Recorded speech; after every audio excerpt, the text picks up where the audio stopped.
Bwana Yesu asifiwe. Ndugu msikilizaji wa kipindi chetu cha tafakari ya siku, ninakusalimu katika jina la Bwana wetu Yesu Kristo. Nami nina tafakari ya leo ambayo Bwana ameweza kutupatia tuweze kuitafakari pamoja, kutoka kwa Wakorintho wa pili sura ya 3 na mstari ule wa 7 na kuendelea.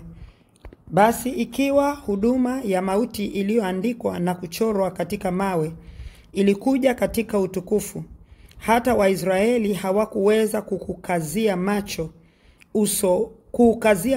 uso wa Musa kwa sababu ya utukufu wa uso wake, nao ni utukufu uliokuwa ukibatilika. Je, huduma ya roho haitazidi kuwa katika utukufu? Kwa maana ikiwa huduma ya adhabu ina utukufu, siuze huduma ya haki ina utukufu unaozidi. Wow.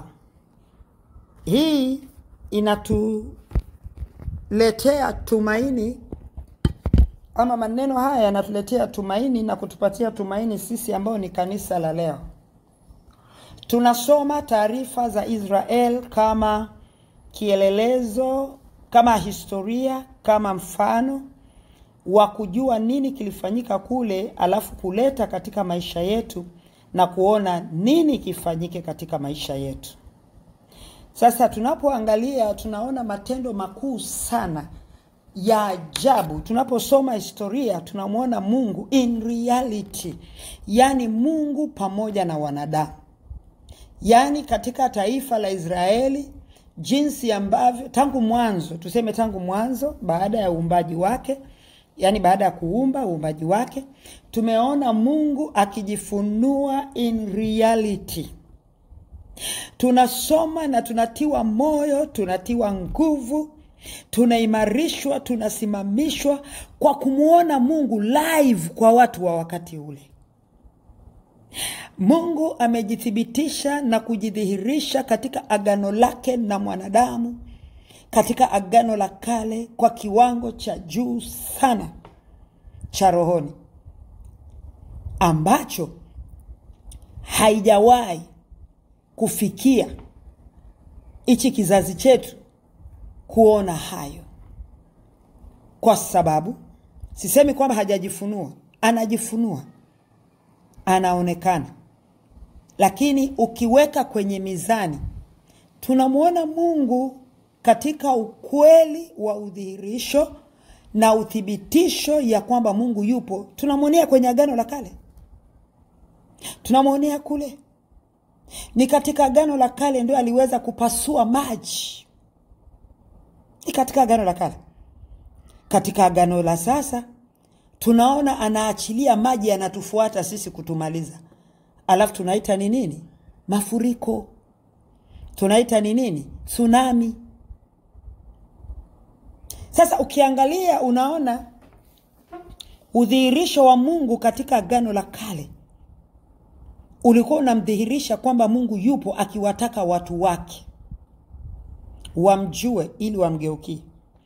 Udhihirisho wa leo hii wa Mungu ni udhihirisho unaoambatana na adhabu. Imekuwa the other way round. Lakini Mungu ni muweza. Mungu ni wa mamlaka. Na mamlaka yake anaweza yakaonekana hata sasa. Hata ninaposema hivi, nasikia malaika wananisisimka mwilini mwangu kwa kuona ni jinsi gani na kwa kiwango gani uweza wa Mungu unaweza ukadhihirika kwa kanisa lake. Kama alivyokuwa anajidhihirisha katika taifa lake, watu wa mataifa walisema habari za Mungu yule ambaye alijidhihirisha kwa watu wake, kwa taifa lake, kwa wana wa Israeli.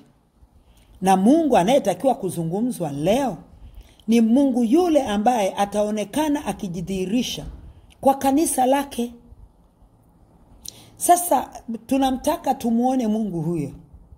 Na ili tuweze kumuona lazima turudi tukatafute kutoka katika agano lake na watu wake, taifa lake la Israeli lilikuwa ni nini? Alafu la pili, ilikuwaje akajidhihirisha kwao?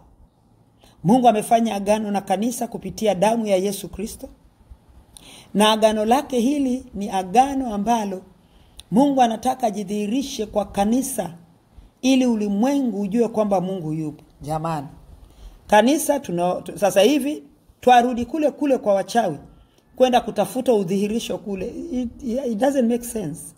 Haileti maana.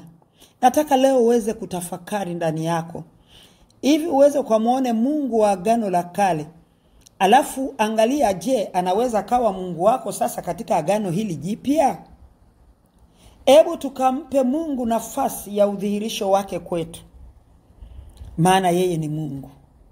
Tumpe nafasi ya udhihirisho wake kwetu kwa sababu yeye ni muweza. Tumpe nafasi ya udhihirisho wake kwetu kwa sababu mamlaka yake ni makuu. Makuu sana. Tumpe nafasi katika udhihirisho katika agano hili jipya, maana sisi tumebeba agano la utukufu. Na agano la utukufu, kwa sababu amesema utukufu wake wa mwisho, utukufu wa mwisho utakuwa ni mkubwa sana kuliko ule wa mwanzo. Sasa sisi tuko ndani ya agano la utukufu, maana sisi ndio kanisa la mwisho. Na tunatamani tumuone Mungu akijidhihirisha katika agano lake hili jipya. Tunataka tuone utukufu wa agano jipya, utukufu wa uweza. Hata yale matendo tu makuu alikuwa anaonekana kujidhihirisha katika matendo ya mitume, tumuone katika ulimwengu huu tunaoishi sasa. Mungu anaweza, lakini anakuhitaji wewe na mimi tumpe nafasi hiyo. Uko tayari kumpa hiyo nafasi leo aweze kujidhihirisha? Hana kitu kingine anachohitaji kutoka kwetu.